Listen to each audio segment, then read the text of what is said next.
Buen día. Hola, buen día. ¿Cómo va? ¿Cómo están?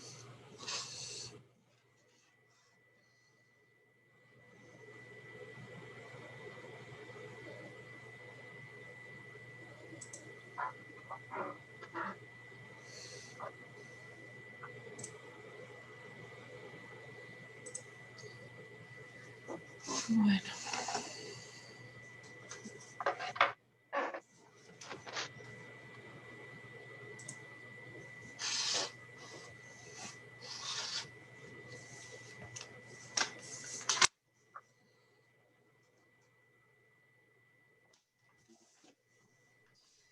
Bueno, vamos a esperar un minutito, las ideas empezamos.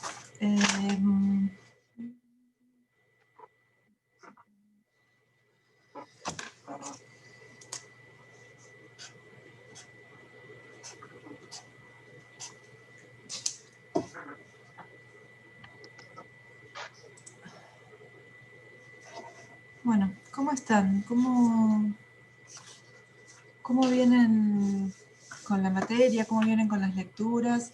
No sé si pudieron, para los que estuvieron la clase pasada, si pudieron volver sobre las devoluciones quizá de los trabajos prácticos, si tienen alguna pregunta al respecto, si pudieron, si tienen alguna duda sobre las devoluciones en sí, o sobre la bibliografía de PERS, si pudieron avanzar con la lectura de los textos de Saussure, si pudieron avanzar con la lectura de los textos de PERS, que es con lo que vamos a continuar hoy. Recuerden que habíamos quedado que el parcial va a ser el jueves 5 de noviembre. Y bueno, lo repito por las dudas porque nada, por ahí hay alguien que se conectó después o no pudo escuchar o lo que sea, que el parcial va a ser, bueno, presencial, voy a decir, presencial en la virtualidad, ¿no? Que va a ser en el horario de clase, en este horario, que van a tener 2 horas, con todas las aclaraciones que hice la clase pasada al respecto, ¿no? En cuanto a cuestiones de tiempos, que van a tener 2 horas y a las 2 horas el sistema, el campus se cierra, entonces no pueden subir el trabajo, así que eso lo voy a volver a aclarar todas las veces que sea necesario, porque bueno, van a tener que tener varios factores en cuenta, ¿no? Por un lado, lo que tiene que ver con el contenido temático de la materia, pero además con estas otras cuestiones del formato. Y que sobre las consignas propiamente dichas van a ser consignas de desarrollo, ¿sí? El modelo de consigna va a ser el que hicimos, el que trabajamos la clase pasada con el trabajo práctico, con la consigna que tuvieron que responder, y bueno, por eso hice la devolución, hice esa devolución, para que ustedes vean el criterio con el que yo particularmente evalúo las consignas, ¿no? Desde qué mirada, desde qué perspectiva leo yo los trabajos de ustedes en general, independientemente del tema que sea, ¿sí? Bien, ¿alguna pregunta con respecto a todo eso? Profe, buen Sí, día. buen día, Mirna. Le hago una consulta. Sí. Vamos a tener que subir, digamos, la evaluación al campus, pero también podía estar la posibilidad de que, bueno, tengamos algún inconveniente. ¿Usted dijo algo sobre eso?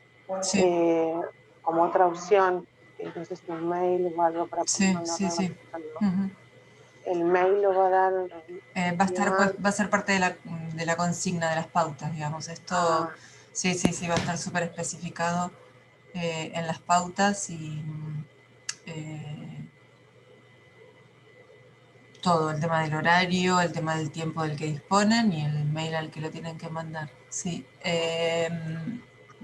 y, sí, por supuesto puede ser una opción porque, bueno, sabemos que el campus a veces no está funcionando bien.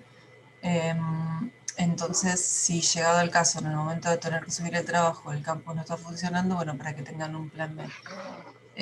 Pero siempre con los mismos horarios, ¿sí? Si bien en la cuenta de mail no se puede cerrar, tienen la opción de mandarlo en cualquier momento solo van a ser tenidos en cuenta aquellos que se reciban en ese Y lapso de ya, está tiempo. todo salto.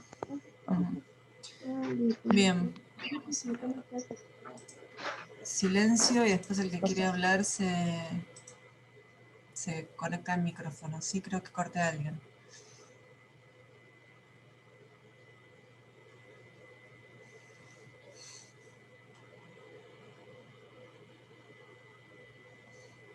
Para allá. Bueno, ¿alguna otra pregunta sobre el parcial? ¿O sobre los puntos que nombré antes?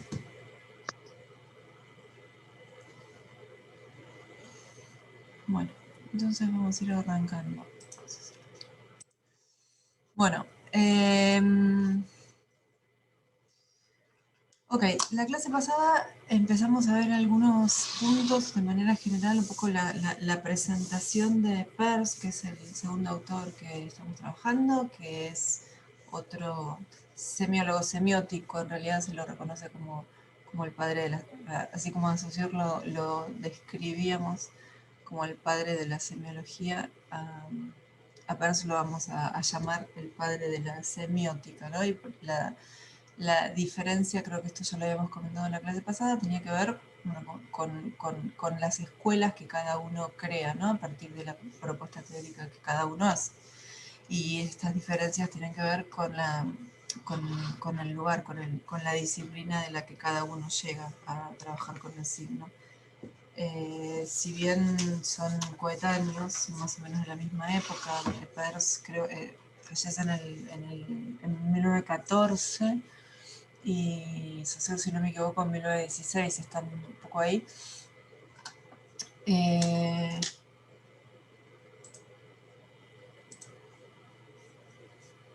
Se supone en principio que no tenían conocimiento cada uno de la propuesta teórica en la que estaba trabajando el otro, y bueno, como propuestas teóricas tienen algunos puntos en común. Básicamente lo que tienen en común es que los dos trabajan con el objetivo de proponer un estudio del signo, ¿sí?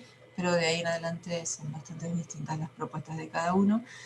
Y habíamos comentado en la clase pasada que Peirce viene del área de la filosofía, ¿sí? Que entonces pareciera que su objetivo a la hora de proponer una teoría del signo no es el objetivo último, ¿no? Como sí para Saussure. El objetivo de Saussure era, el fin último creo, era proponer un estudio del signo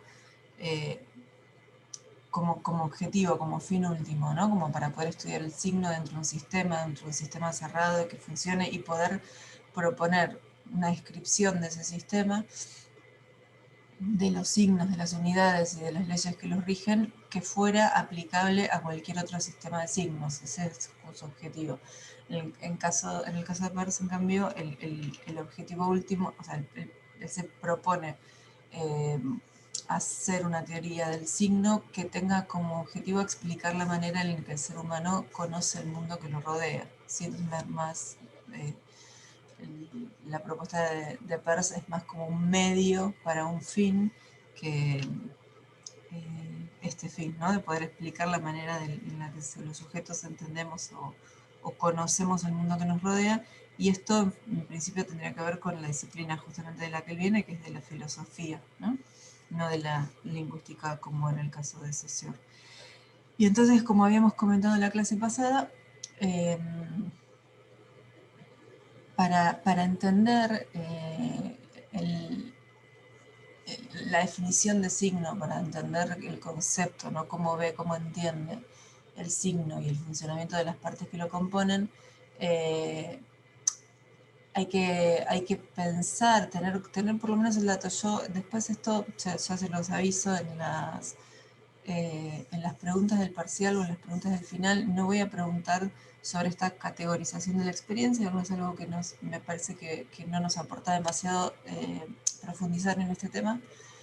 Sí me importa mucho que después podamos ver estas categorías que propone Peirce, cómo las podemos usar para el análisis, ¿sí? de distintos elementos. Pero esta parte que tiene que ver con la categoría de la experiencia, la verdad es que no lo voy a tomar.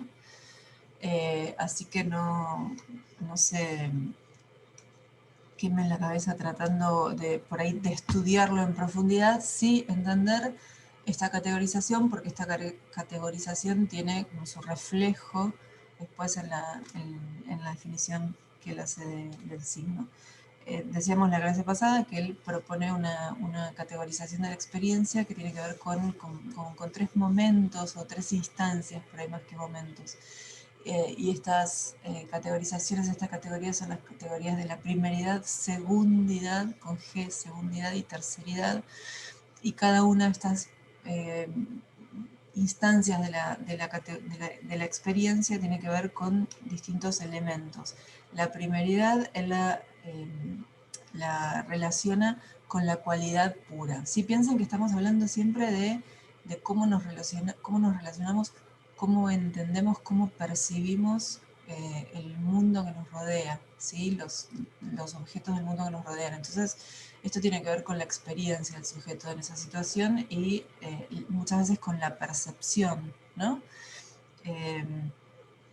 Entonces, como les estaba diciendo, esta primera categorización, justamente la primeridad, tiene que ver, dice Peirce, con la cualidad pura, la cualidad, vamos a decir un poco en abstracto, algo que no es algo, sino que es cualidad, ¿sí? La posibilidad de algo de ser de alguna manera. Entonces habíamos visto en la clase pasada los ejemplos que él propone, por ejemplo, la cualidad de algo de ser duro, la cualidad de algo de ser áspero. Yo puse el ejemplo de los colores, ¿no? La posibilidad de algo de ser de un determinado color. Nosotros los colores luego los vemos manifestados en objetos, hasta el objeto más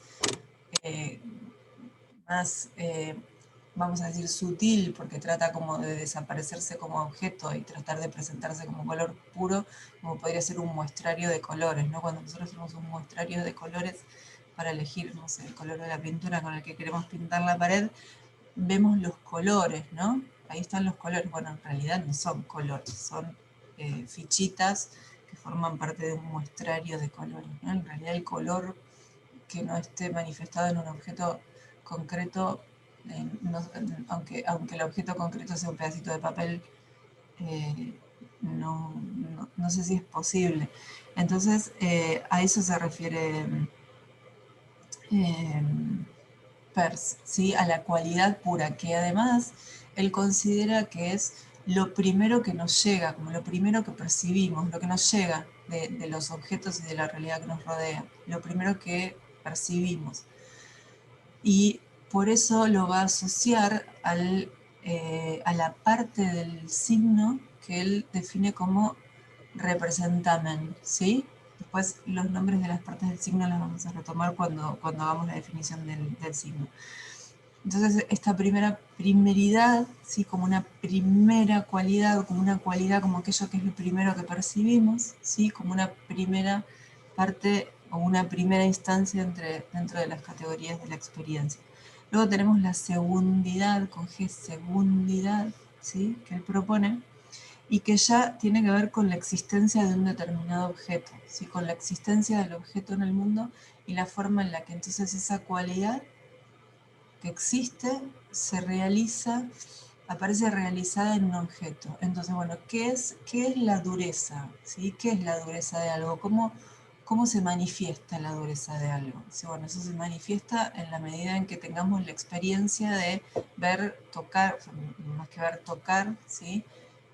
Esa piedra y poder experimentar justamente que eso es duro, o ver la forma en la que esa piedra golpea contra algo, nuevamente la experiencia, y lo rompe, por ejemplo.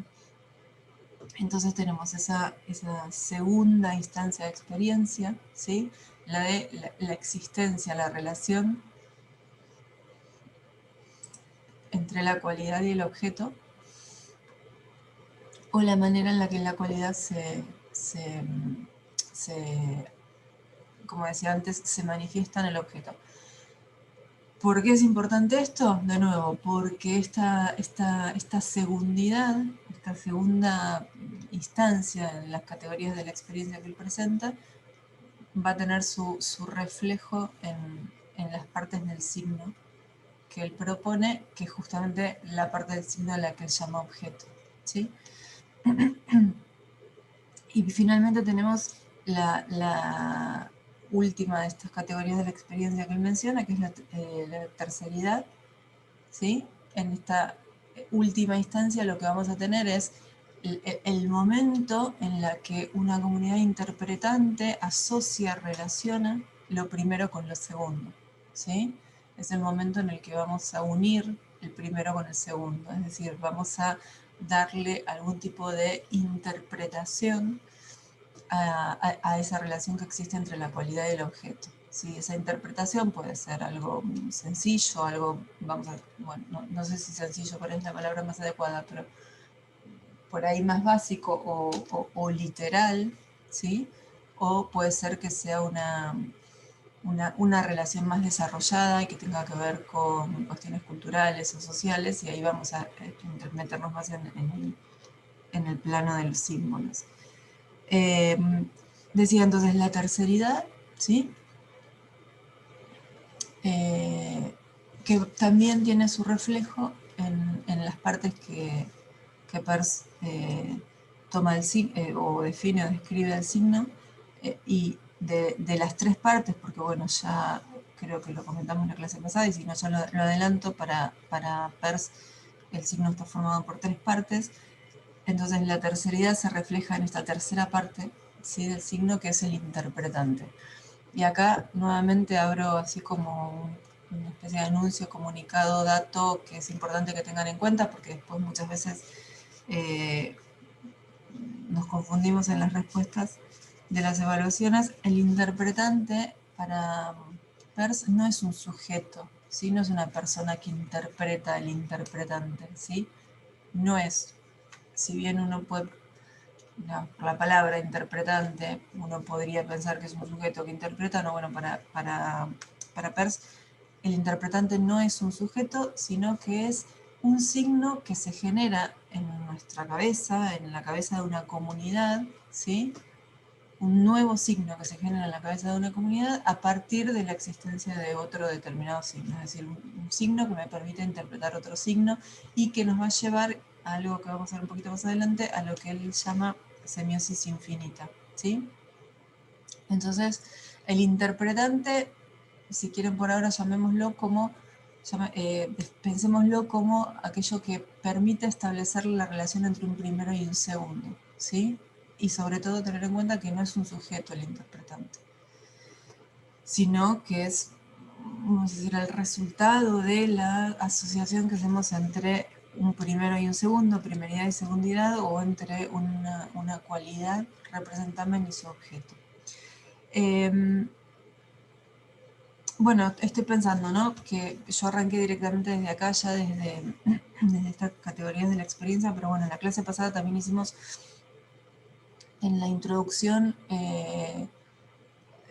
alguna diferenciación entre lo que es semiología y lo que es semiótica, y este otro punto en el que se separan, ¿no? Se distancian las propuestas de Peirce y de Saussure, que tenía que ver con, y que tiene que ver también con lo que vamos a definir como semiología o como semiótica, que es lo que cada uno va a considerar signo.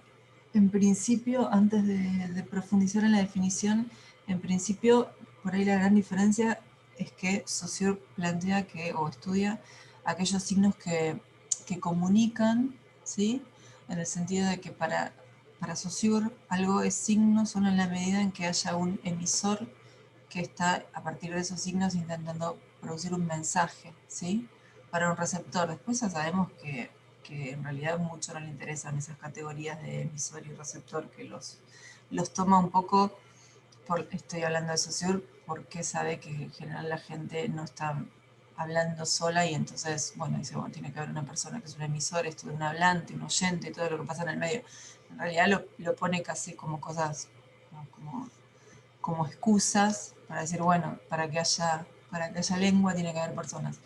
Pero las personas no les interesan demasiado, ni poco tampoco no le interesa en su análisis. En cambio, ¿sí? Peirce, en este sentido también tiene una mirada distinta, porque no se va a limitar a esos signos que comunican, en el sentido de que tienen que ser signos que estén puestos en algún lugar por alguien, sino que dice, bueno, en la medida en que un signo genere un interpretante, ¿sí?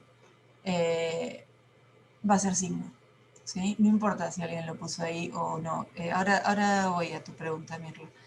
No importa si alguien lo puso ahí o no. Entonces, en ese sentido, van a entrar dentro de su análisis aquellos signos que están asociados con la naturaleza, por ejemplo, ¿no? El ejemplo, vamos a salirnos un poco del ejemplo típico de Peirce del nubarrón, pero para empezar a entenderlo, un nubarrón, ¿no? Bueno, piensan en estos días. Digo, lo podemos pensar desde nuestra realidad concreta, desde nuestro contexto, ¿no? Piensen en estos días lo que está sucediendo, sobre todo en la provincia de Córdoba con los incendios, ¿no? Entonces, en la actualidad, en este contexto en particular, vamos a pensar como dos comunidades distintas al que vive en Buenos Aires y al que vive en Córdoba. Entonces, para el que vive en Buenos Aires, nos despertamos, vemos un día como hoy que está lloviendo, bueno, los que tenemos el privilegio de poder trabajar desde casa no nos cambia demasiado, los que no, es un poco un garrón tener que salir a la calle, tomar un colectivo y nada, con la ciudad con lluvia, con tormenta, es un garrón. Entonces esta imagen, ¿no? El nubarrón va a generar en nuestra comunidad un interpretante que podemos asociar a, bueno, qué complicada es la vida en la ciudad cuando llueve porque vamos a mojar, ¿sí? En cambio, en una comunidad distinta, afectada por una realidad concreta, que es la de los incendios, se levanta, me cae tormenta, está lloviendo y es un alivio, es un milagro, ¿sí? Cada una de estas emociones, podemos llamarlas emociones, cada una de estas emociones, ¿sí? Para Peirce van a ser interpretantes de ese signo que es la nube negra. Varias cosas con esto. Por un lado que, entonces, estas distintas emociones, no sé, en cuanto a la comunidad acá de Buenos Aires, disgusto porque está lloviendo, en Córdoba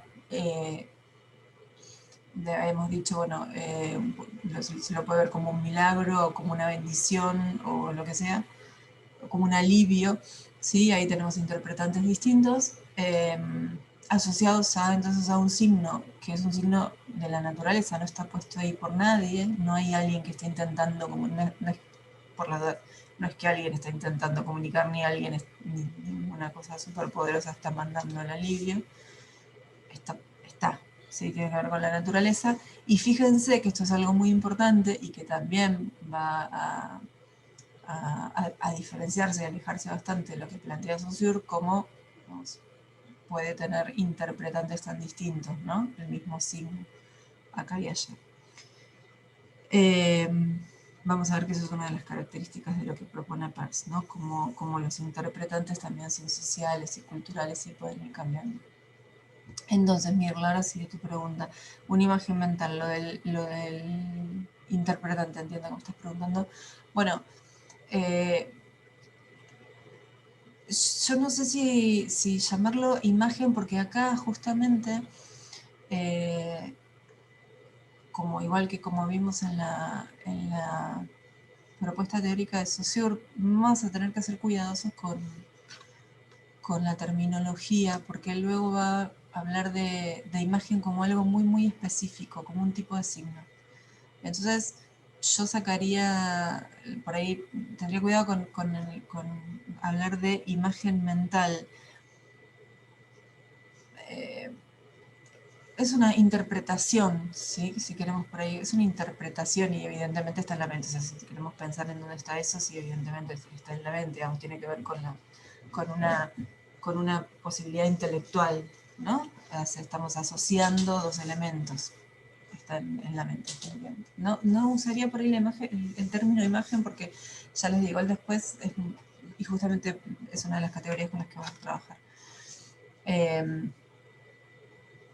Pero sí, el interpretante en tanto interpretación, en tanto asociación de otras dos cosas, es una categoría mental. Es una categoría mental. Bien.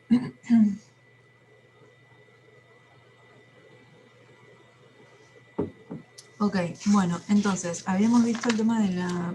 Estábamos con el tema de la categorización. Entonces, les decía, bueno, yo repito esto, no les voy a tomar, defina las categorías de la experiencia según Peirce. No voy a tomar eso en el parcial, ni en el final. Pero sí me parece que es importante tenerlo en cuenta porque, bueno, tiene que ver con la definición entonces que Peirce va a proponer de signo. Bueno, y entonces, ¿cuál es la definición? La definición, ¿alguno lo leyó? ¿Alguno quiere decir qué es? ¿Qué es para Peirce un signo? ¿Cómo define Peirce? En el material que tienen aparecen varias definiciones, porque de hecho lo define de distintas maneras, quiero decir, lo reformula, ¿no? Reformula la definición varias veces en los distintos textos.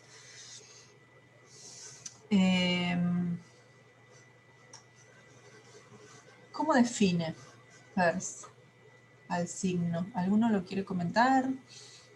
Una de las primeras definiciones que aparece es la que dice que cualquier cosa, si comunica para alguien, es un signo. Bien. Menciona ejemplos, un texto, una simple palabra o hasta el mismo nombre. Bien. Bueno, tomo de lo que estás diciendo, Romina, vos, como esto de que cualquier cosa puede ser signo. Sí, bien, lo dice así, lo plantea en estos términos, sí. Cuando comunica algo para alguien. Bien. Cualquier cosa cuando comunica algo para alguien. Bien. ¿Alguna otra definición que hayan visto? ¿Algo que les haya llamado la atención de la definición? Mirla, no sé si terminé de contestar tu pregunta o si quedó por ahí algo no claro. Me volvés a preguntar, ¿sí? Sí, profe, sí, quedó claro. Bien.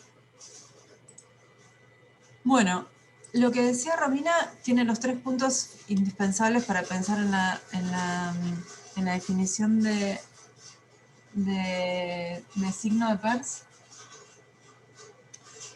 Habías dicho, Romina, cualquier cosa que comunica algo para alguien, ¿sí? Bueno, la definición de signo de Peirce, justamente, parte de 3 elementos, parte de, vamos a decir, de relacionar 3 elementos, justamente de lo que veníamos hablando antes, ¿no? De las 3 categorías de la experiencia. Y a mí, si hay algo que me llama un poco no sé si es que me llama la atención, pero siempre digo cuando vemos la definición de signo de Peirce que es como el antiejemplo de definición lo que él propone, porque cuando nosotros trabajamos con definición y bueno, ustedes saben que en un parcial, por ejemplo, es muy común que se les pida como consigna que definan algo. La verdad que las definiciones de él son bastante vagas, ¿no? Esto que vos decías, Romina, cualquier cosa que para alguien sea algo, o comunique algo, como la inespecificidad absoluta. Si vamos a otra de las partes de... no me acuerdo de cuál de los textos saqué esto, no noté en cuál de los textos está, no importa. La leo porque está así, literal. Un signo o representamen es algo que para alguien representa o se refiere a algo en algún aspecto o carácter, ¿sí? De nuevo, esta cosa súper inespecífica de algo para alguien representa algo. Y agrego a tu definición, Romina, y lo vamos a comentar ahora también, esto de en algún aspecto o carácter, ¿sí? Bueno, ¿por qué esta cosa tan inespecífica en la definición? Y bueno, justamente porque él trabaja con una definición de signo, esto de todo es signo. Claro, entonces, si partimos de esta idea de que todo es signo, es muy difícil entonces definirlo de manera más concreta, porque si todo es signo es, bueno, cualquier cosa, ¿sí? Si todo es signo, cualquier cosa es un signo. Bueno, cualquier cosa es un signo, luego entonces con algunas limitaciones. Cualquier cosa es un signo, pero que sea cualquier cosa que comunique algo para alguien, entonces ya no es cualquier cosa, ¿no? Es cualquier cosa sí, pero que comunica algo para alguien. Esto es algo, como hemos dicho, que representa o se refiere a algo para alguien, y habíamos agregado esto de en algún aspecto o carácter, ¿sí? Entonces fíjense que tenemos estos 3 puntos que se derivan o que son como el reflejo de que el signo es el resultado de la manera en la que él entiende la experiencia, ¿sí? Porque esas 3 partes, esas 3 instancias de primeridad, segundidad, terceridad se ven reflejadas entonces en las 3 partes que conforman el signo, ¿sí? Esto de algo para alguien que crea algo que es algo para alguien, o algo que representa algo para alguien, esas 3 partes. Y el agregadito de algo que representa a algo en algún aspecto o carácter para alguien, ¿sí? Ahora me desconecto y nos volvemos a conectar.